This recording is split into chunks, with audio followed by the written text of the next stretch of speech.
Yes, Virginia, there is a Galactic Council. April 27, 2020 by Anna von Reitz. The trillions of embezzled dollars siphoned off the American and European economies were invested in space development and exploration. There is indeed a Galactic Council, and it is not at all airy-fairy or imaginary. There are also space technologies that have been developed, either via reverse engineering or direct application, some of which have been exploited to provide unfair advantages. All of these issues of space development have been covered by a series of international treaties beginning in 1954. Right now, one of those treaties, G202P3, is being violated, which is why the hunt is on for the perpetrators and why the member nations to the treaty are taking action to catch and shut down these renegade operations. At the risk of stating the obvious, just because you don't know that something exists, case in point, the Galactic Council doesn't give you any right or reason to disrespect more knowledgeable people who are trying to explain what is going on and why. Feel free to question things and be skeptical until you experience or verify things for yourselves, but don't dismiss anything I tell you. Most of you haven't even been aware that you have been living in an international military protectorate for over 150 years, haven't accounted for the giant sucking sound coming out of your wallets, and still think that your votes count. Need I say more? Most Americans still don't know that the reconstruction of their government was never finished after the Civil War. Most Americans don't know that, yes, indeed, the Municipal Corporation of the District of Columbia and the United States, Inc., together with all the alphabet soup agencies, have been bankrupt and in Chapter 7 involuntary liquidation since 2015. As a result of not knowing, or not really appreciating the fact of the bankruptcy, the same Americans also don't know that the DoD and Pentagon and FEMA and a great many other entities have been shuttered and in the process of closing down for 5 years, a process that is just now being completed as they are required to vacate the premises for a period of 90 days. You want to know how long the COVID-19 hoax prevails? Exactly 90 days. I have recently had to explain that the Pentagon no longer exists, except as a skeleton crew of auditors and property managers, that there are groups of former Pentagon employees, both white hats and black hats, who have been left adrift because of the shutdown, many of whom have continued to operate as volunteers in little enclaves around the country. We just had a nasty skirmish between black hat mercenaries and white hat former Pentagon forces in Michigan.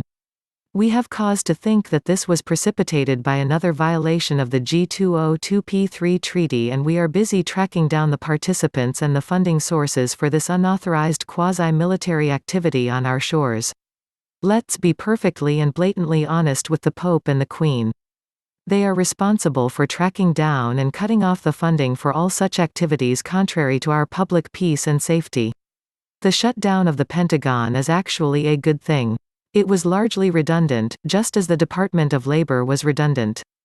We have been paying for multiple defense agencies, layers and layers of them. We have had the Department of Defense, the Department of Defense, the DoD, the Department of Defense, and on, not to mention the DIA, CIA, DARPA, FEMA, DHS, etc., etc., etc., and most of them did nothing but siphon off money and resources or provide defense services for other countries, and, of course, get into all sorts of criminal mischief on a global scale. Most Americans never realized that at the end of World War II we got stuck paying for the defense of Europe. For a period of 50 years we were bound to provide for virtually all the defense costs of Europe and various other essential protection zones, like the Philippines and Japan. All that came straight out of our pockets for 50 years, and when the obligation technically ended, the morons in Washington did nothing to transition us out of that obligation. They just went on paying it all, year after year.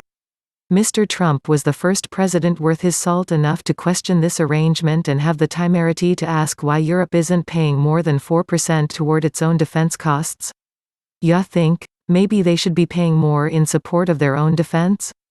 The Pentagon served as an additional municipal government nerve center and coordinator for all this extra duty around the world. This is how and why the U.S. wound up having, supporting, and paying for over 900 military bases scattered around 200 other countries. Hello? Are you beginning to wonder what else you don't know? What else has been hidden right in front of your faces that you paid for as good little taxpayers? Like the entire secret space program, which was never so secret. How could it be secret when companies like Boeing and Lockheed were producing anti-gravity technology engines and constructing the machinery for all of this space exploration and expansion right here on terra firma? Mr. Trump's announcement of a space force is only about 50 years after the fact. What the hey? We've been paying for it all. Should we know it exists? Should we examine the black budgets?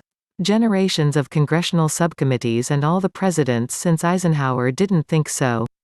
They thought it was perfectly all right for them to steal our money and labor and time on Earth under false pretenses, invest it for us, and never say a word.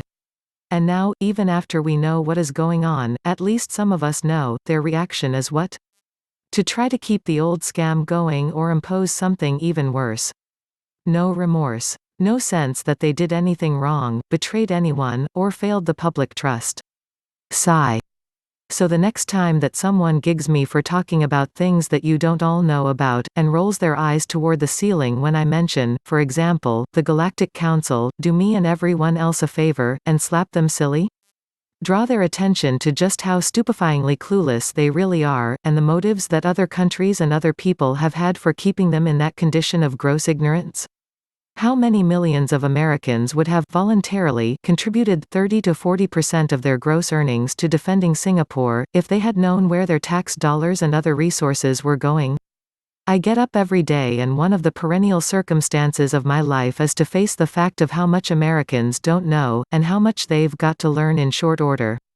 The learning process is expedited when you all take the attitude that you need to learn, instead of toddling along thinking that your leaders wouldn't betray you, wouldn't lie to you, and certainly wouldn't cheat you out of your peace and your rights and your earnings. Would they? Haven't they? Are you awake? Even beginning to get tuned up? Or worse, assuming that your 8th grade American history teacher told you all that you need to know. Every day I am confronted with the spectacle of people playing with half or maybe a third of a full deck, not through any fault of their own, but because they have been deliberately fed pablum and yes, fairy tales. Literally.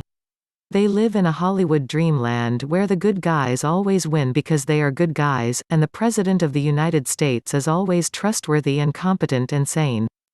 They assume that they are blessed because they are Americans. It never occurs to them that they are being farmed like sheep and shorn of their wool and slaughtered in wars for profit that benefit sleaze bags like George Soros. Well, time to wake up and smell the dog piles. It's spring. It's as good a time as any to face facts. Facts like the existence of the Galactic Council. Facts like the betrayal and breach of trust practiced against us by both the Pope and the Queen, and the moral failure of the international community that has fed off of us and done absolutely nothing to help rectify this situation. Go to www.theamericanstatesassembly.net and take up your actual duty to self-govern. You may be ignorant as Pat's pig, but if you love this country and realize that you've got a lot to learn and a long way to go, move it.